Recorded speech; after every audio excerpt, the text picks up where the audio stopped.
Secured credit cards are a really great tool to help repair credit or even build credit. And one of the best things about it is that it's available to pretty much anybody, whether you're a college student or somebody all the way in your 50s or even older, you still can apply for a secured credit card. But the thing about it is usually you hear secured credit cards talked about in videos that are, 5 to 10 ways on how to build your credit. And it's kind of just glossed over. It doesn't really answer all the specific questions you might have about a secured credit card. What is the best secured credit card to get? How do you eventually move from a secured credit card to unsecured regular type credit card? And what even is exactly a secured credit card? These are questions I hope to answer in this video. And I find that when it comes to personal finance, real estate, or even business type videos, it really does justice to really dive deep into these specific topics. And that's how you actually start saving money and making money versus just kind of giving vague general type advice. So if you appreciate that at all, consider subscribing to the channel and comment down below on future videos you'd be interested in. All I ask in return is just hit that like button to show appreciation. So let's start with the differences between an unsecured regular type credit card that you may be familiar with versus a secured credit card.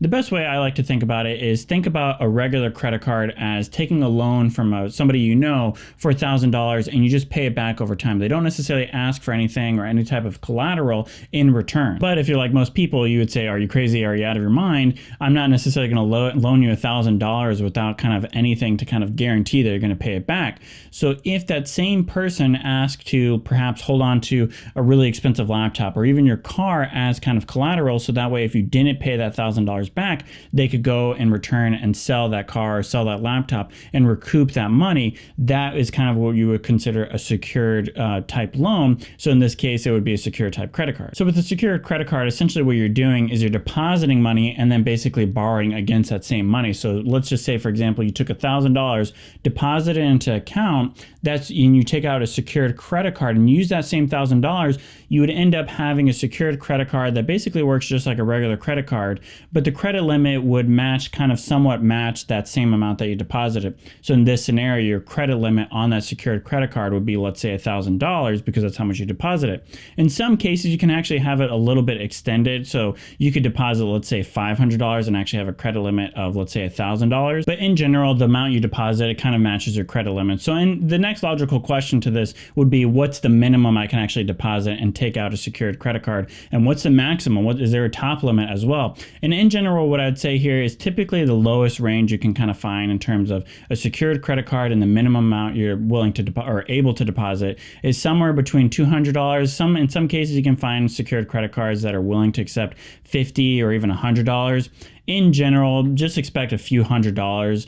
But on the upper range, you can find that anywhere from $2,000. You can sometimes find that a little bit even higher to $5,000, even more beyond that. But at the end of the day, if you're depositing somewhere in that range of like $10,000 for a secured credit card, typically by that point, you probably are building good financial habits, and you probably have a good credit score and no longer need a secured credit card. Now, the natural instinct for most people when they think about a secured credit card is, why am I depositing $1,000 just to borrow that same amount of money? Why not just keep that money in general and just use that $1,000 off of a debit card? But remember that the main purpose of a secured credit card is to build your credit or to repair your credit. The whole idea is to build a better credit score and with some kind of end goal in mind. Let's say that you're eventually going to apply for a mortgage for a home, or you're going to end up actually getting a regular credit card. Whatever your end goal is, as long as it relates to that credit score and repairing it, then getting a secured credit card actually is a positive. Even though in the end it is true that you're depositing $1,000 and then borrowing against that same $1,000. So in that sense, you're not necessarily netting any benefit, but you are benefiting from that better credit score. Plus, at the end of the day, there are a few secured credit cards that actually do have reward points or at least 1 to 2% cash back. And you can always, at the end of the day, close your account, close your secured credit card, and be refunded your initial deposit. So in a way, there's kind of there's no real risk other than in those scenarios where you have $1,000 deposit and they give you a credit limit of, let's say, $2,000. That may be a scenario where you kind of find yourself in a pinch because you borrowed, you end up spending $2,000 but only have $1,000 on that deposit, and then you end up kind of, having to owe back more. But in general, if you're that type of person that, can't handle that temptation, then make sure you kind of set that limit, that your secured credit card limit is going to match your actual deposit, so that way you never end up spending any more than you actually have. So another common question that a lot of people have is, how exactly does a secured credit card actually build your credit score? And the main way it's done is that you're making on-time payments, and these on-time payments are reported to the three main credit bureaus. And, if you're familiar at all with credit scores, you know that payment history is actually the biggest factor by just a small margin, but still the biggest factor when it comes to how your credit score is calculated. So if you're making on-time payments, you're building up that credit score dramatically. And what I would say for the majority of people is that you can see a dramatic improvement with your credit score, even up to 100 points or even more, by just having a secured credit card and making those on-time payments for, just a year. You can see a huge improvement in your credit score. Now, I feel the need to kind of make this disclaimer, but the reality is if you have other credit cards out there that you're kind of missing the payments, or you have, an amount that's going to collections, or you have delinquencies that you are just not even caring about, obviously having a secured credit card and making those on-time payments isn't really going to make that big of an impact. But if you're starting kind of from square one and you're starting to make those on-time payments for those other credit cards, or you've kind of closed those accounts altogether, starting from there, you actually will see a dramatic improvement. A couple of similarities that are worth mentioning when it comes to an unsecured credit card versus a regular secured credit card. At the end of the day, as far as the actual payments and how it all kind of operates, is the exact same. When you go to an established, whether it be a restaurant or store, you don't necessarily have to say, hey, I'm paying with a secured credit card. At the end of the day, it's going to work the same way a regular credit card would. On top of that, the other thing is the same thing applies with the interest rate, right? So at the end of the day, what you're really going to want to do when it comes to a secured credit card is make sure you pay that balance in full at the end of every month. You don't necessarily want to be charged that interest. So that works just the same way as an unsecured credit card. If you don't pay that balance, you're going to be charged that interest rate. On top of that, depending on the secured credit card you go with, all the other similarities with a regular credit card, aka you can be charged late fees or different types of random other miscellaneous fees. So that's definitely something you're going to want to make sure you really have a good understanding on when you're opening that secured credit card. So now to talk about the main question, which is what is the best secured credit card to get? If I'm going to go through the effort of opening up a secured credit card, I'm going to want to make sure it's the best one.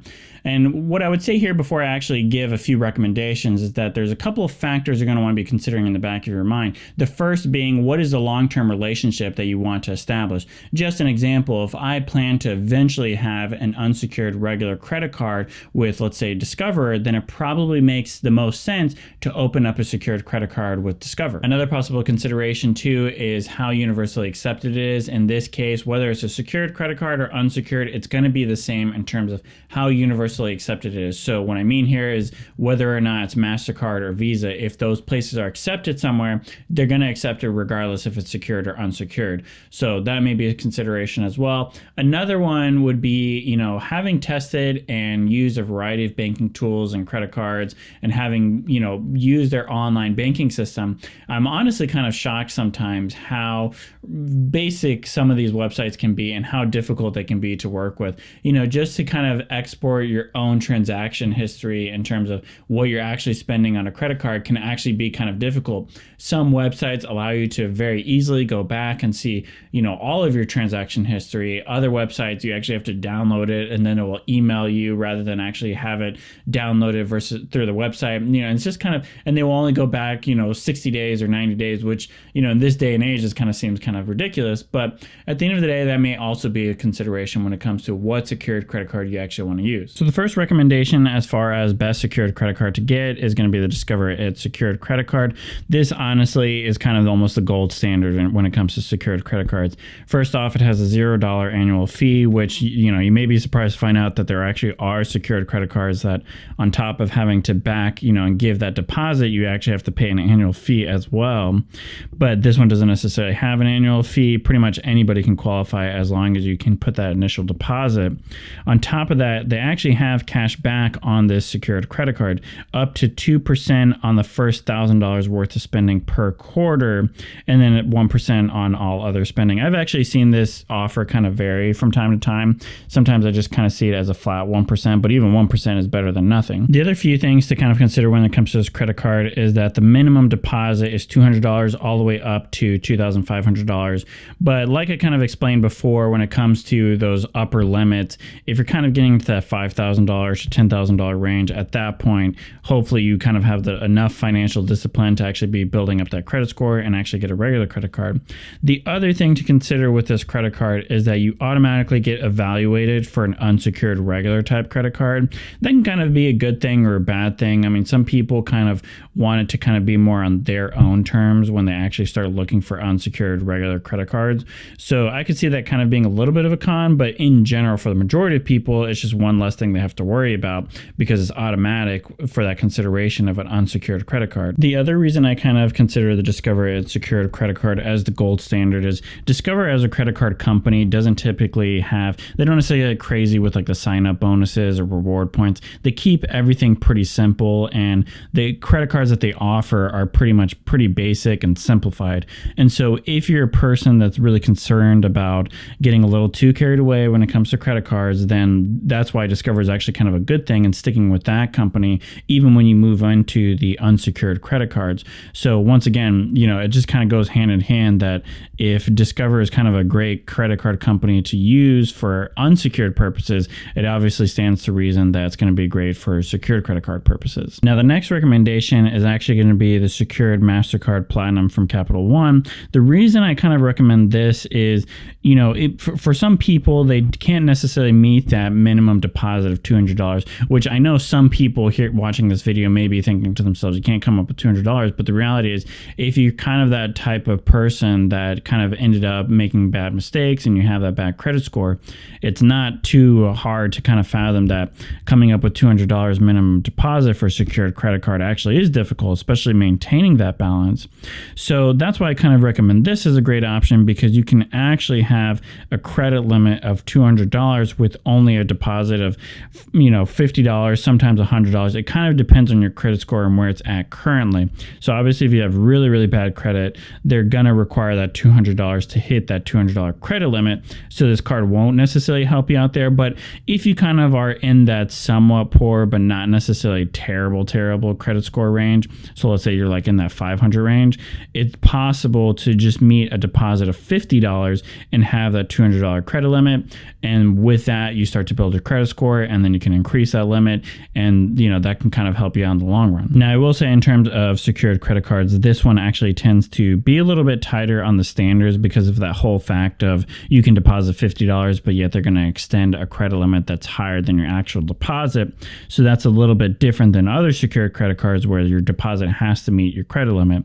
So that may be something to consider, that if you have, if you've ever filed for bankruptcy, or if you have major derogatory marks on your credit report, which just kind of means, credit amounts that actually ended up going to collections. For example, if you just never paid off a credit card or a loan and it actually went to collections, those are things that pretty much will make it that much more difficult to get approved for the secured credit card. That all being said, that actually moves me into my last recommendation, which is the Open Sky Secured Visa Credit Card. The reason I kind of recommend this is because there's not even a credit check necessary to apply. So it's pretty much a guarantee that no matter what your credit score is, you pretty much can guarantee that you're going to get approved for this. Now, the one caveat to this is that this actually does have an annual fee of $35. Now, $35, spread that over a year, it's not necessarily that much, considering the fact that you're building up your credit score, and eventually then you can go back to those other secured credit cards if you're going to try to avoid that fee. But like I said before, for 1 year paying $35 to build up that credit score and then eventually get approved to a unsecured type credit card can actually help you out in the long run. Plus, the other way to kind of look at it is that you're basically paying a $35 fee to kind of get guaranteed access to a secured credit card that's going to build up your credit score, and it will allow you to get loans that are significantly reduced in that interest rate that you're being charged, which that alone is going to save you way more than $35. So even though it may be a tough pill to kind of swallow in the short term. In the long run, that $35 is going to be pretty much negligible. Now, at the end of the day, there are other secured credit cards out there that are certainly great options. For example, First Progress is one that's usually touted pretty well. Bank of America also has their own, and there's actually secured credit cards for businesses as well, which is kind of interesting. But at the end of the day, what I would say here is that you pretty much only need to focus on these main three, because at the end of the day, if you can qualify for it, the Discover It secured credit card is certainly going to be your best option. But if you don't get approved for that, then moving down kind of a tier step lower, the secured Mastercard from Capital One is going to be your next best option, especially if you can't meet that deposit, that $200 deposit amount. Then that's why you would probably want the secured Mastercard from Capital One. Now, moving down lower from that you're kind of your end all be all option if you just have absolutely terrible credit score is the Open Sky secured Visa credit card. So that's kind of the way I look at it, is there's not really another scenario you would end up needing for whatever reason to kind of go with Bank of America. But like I said, aside from those considerations from the beginning where you may be wanting to establish a relationship with Bank of America or any other type of bank and using a secured credit card with them, or perhaps you're already familiar with that bank and that's why you want to go with the secured credit card with them. And that's certainly an option too. I mean, that's probably the best route to take. But if you don't already have an established bank that you're using, or they don't offer secured credit card, these are pretty much the main three I would focus on. So that's it for this video. I wanted to just take that time to really explain secured credit cards and go through probably the best secured credit card options out there, especially because most people looking at secured credit cards are probably a little bit new to personal finance, don't really understand that much when it comes to personal finance, and they just kind of need a little bit of help or a little bit of extra guidance, which is what this channel is all about. Really diving deeper into those personal finance topics, whether it be real estate, business, or even just on a personal finance level. If there's any future topics you're interested in, or if you even have questions more about secured credit cards or your specific situation,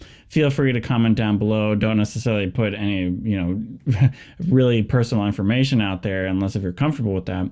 But I'd be more than happy to respond and give you my own input on that. And as always, if you're interested in any other future videos, please consider subscribing to the channel. And if you appreciated this video at all, please give it a thumbs up. I'd appreciate it a lot. And as always, I hope to see you in the next one.